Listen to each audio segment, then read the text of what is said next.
Hello friends and welcome to chess lecture of Santosh memorial chess academy. Orbiter video series के चौथे part में आपका स्वागत है। पिछले वीडियो में हमने आर्टिकल 1 और आर्टिकल 2 को डिटेल में समझा था। आई होप आपको अच्छी तरीके से समझ में आया होगा। आज के वीडियो में हम आर्टिकल 3 को डिटेल में समझेंगे, जो कहता है the moves of the pieces. इसका मतलब आपके मोहरे किस तरीके से मूव होते हैं। ये भी बेसिक ही चीज़ें हैं।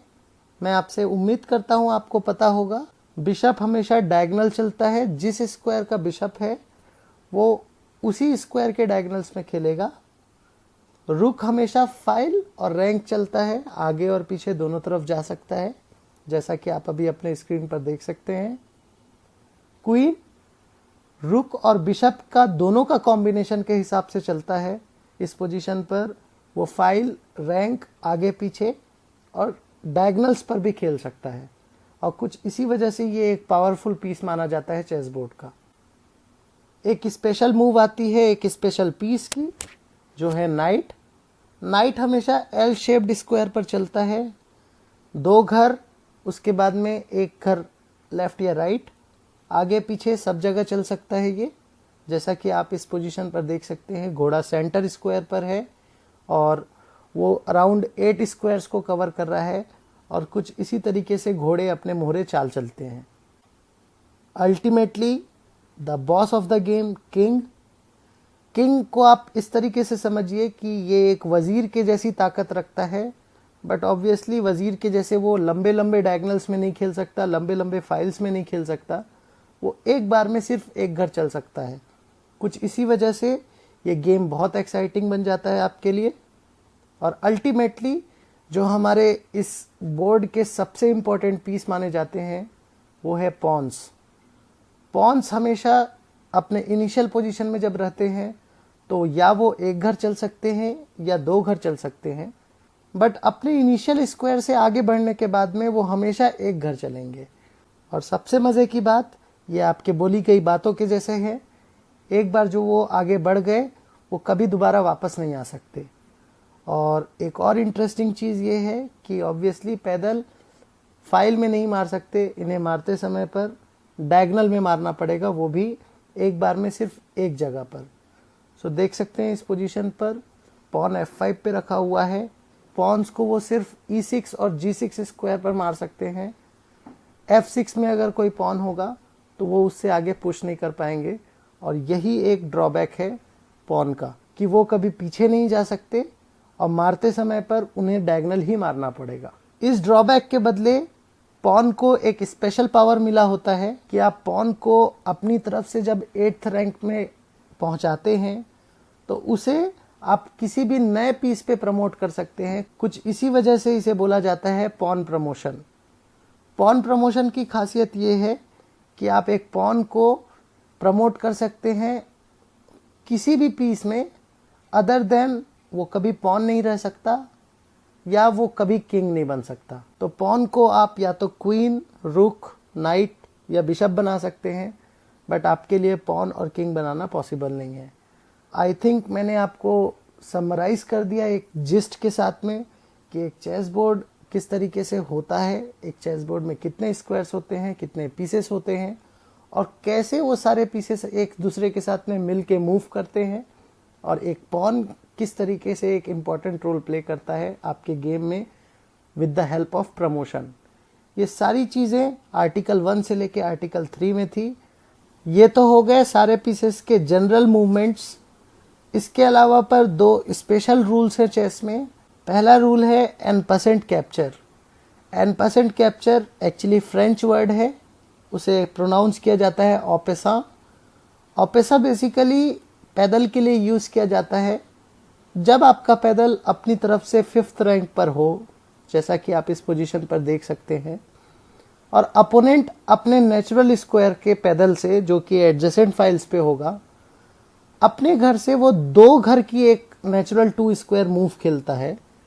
ऐसे केसेस पर, क्योंकि देखिए पैदल के क्रॉसिंग स्क्वायर से अपोनेंट का पॉन वहाँ से क्रॉस हुआ, दैट्स वाई पैदल के पास में एक अपॉर्चुनिटी मिलती है as per N% capture rule कि आप इस पॉन को कैप्चर कर सकते हैं। भले वो पॉन वहाँ पर है नहीं, बट फिर भी आप उसको मार सकते हैं। कुछ इसी वजह से ये एक स्पेशल रूल बन जाता है और ये आपको ध्यान रखना बहुत ज़्यादा ज़रूरी है, क्योंकि बहुत सारे गेम्स में ऐसी चालें बहुत क्रूशियल रोल प्ले करती है और कई सारे गेम्स आप हार भी सकते हैं। और दूसरा जो रूल है, जो एक स्पेशल मूव है, आई एम होपिंग कि आप जानते होंगे, that is the safety of king which is castling. Castling का मतलब होता है राजा को सुरक्षा करना। आप बोर्ड से उसको दूर लेके जाते हैं in the corner of the board by playing 2 square move. आपको इसको याद रखने के लिए सिंपल एक तरीका रखना है दिमाग में। राजा हमेशा एक घर चलता है, कैसलिंग के समय पर उसके पास में एक स्पेशल ताकत आ जाती है कि वो एक बार में 2 घर चल सकता है। सो इस पोजीशन पे ऑब्वियसली राजा 2 घर चलने को रेडी है अपने इनिशियल स्क्वायर से। मज़े की बात ये है, ये कैसलिंग सिर्फ एक ही पीस के साथ कर सकता है और वो पीस का नाम है रुक। एक साइड पर एक कलर के 2 रुक्स होते हैं, तो ऑब्वियसली किंग दोनों तरफ कैसलिंग कर सकता है। सो एक तरफ पर जिसमें 2 स्क्वायर खाली हैं, जिसको हम बोलते हैं किंग साइड, उसे हम बोल सकते हैं शॉर्ट कैसलिंग। और क्योंकि दूसरे तरफ पर 3 स्क्वायर खाली है हाथी और राजा के बीच में, इसीलिए हम उसे बोलेंगे लॉन्ग कैसलिंग, या हम बोल सकते हैं क्वीन साइड कैसलिंग। हाथी जिस डायरेक्शन से राजा आया था उस डायरेक्शन के अपोजिट डायरेक्शन से आएगा और राजा के एग्जैक्ट बगल में बैठेगा ऑन द राइट साइड। तो हाथी देखिए सेंटर में डायरेक्ट आता है, and this is why castling is an important move, क्योंकि इसमें 2 चीज़ें होती हैं। एक है राजा सेंटर से दूर जाता है, वहीं ऐसा पीस जो कॉर्नर में बैठा हुआ है आप उसको एक ही चाल में सेंटर की तरफ ले आते हैं। तो कुछ इसी वजह से ये एक बहुत ही इम्पॉर्टेंट मूव है, आपको इनको ध्यान रखना ज़रूरी है। कैसलिंग के कुछ स्पेशल रूल्स हैं, आप उसको अपना घर बनाने के जैसे एक एग्जांपल से लेके चलें। जैसे कि कैसलिंग में आप राजा को सेव करते हैं। चेक आपको पता होगा, जब आप अपोनेंट के राजा को अटैक करते हैं देन दैट इज़ चेक। आप चेक के समय पर अपना सारा काम छोड़कर आप अपने सबसे इम्पॉर्टेंट पीस को बचाएंगे। ऑब्वियसली अगर आपके घर में भूकंप आ रहा है तो आप अपना घर नहीं बना सकते, बिकॉज उस समय पे आपको भागना ही पड़ेगा। कुछ इसी वजह से जब राजा को चेक पड़ रही होगी तब आप कभी कैसलिंग नहीं कर सकते। दूसरी चीज़, आप अगर अपना घर छोड़ के चले गए तो it is not possible at all कि आप अपने घर पे सेम घर पे कभी वापस आ पाएंगे। दैट्स वाई अगर आप अपने राजा को हिल गए हैं, अपनी जगह से आपने एक बार भी मूव कर लिया है, तो it is not possible at all in any circumstances कि आप उस गेम में कभी कैसलिंग कर पाएंगे।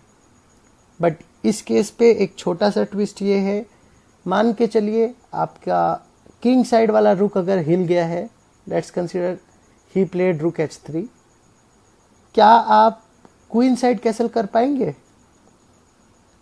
यस, बिकॉज देखिए आपका किंग साइड में कैसल करना पॉसिबल नहीं है, बट क्योंकि जो क्वीन साइड का जो स्ट्रक्चर है वो अभी भी इंटैक्ट है, इसलिए आप क्वीन साइड आराम से कैसल कर पाएंगे। और यही है कैसलिंग का दूसरा रूल। जो तीसरा रूल है वो है कि जिन स्क्वायर से राजा क्रॉस कर रहा है ऑब्वियसली उन स्क्वायर्स पर भी आपको अटैक ना पड़ता रहा हो। ये एक ट्रिकी कॉन्सेप्ट है और इससे रिलेटेड आपके एग्ज़ाम में पेपर में आने ही वाला है question, please take me in return. तो आप इसे विशेष ध्यान दीजिए।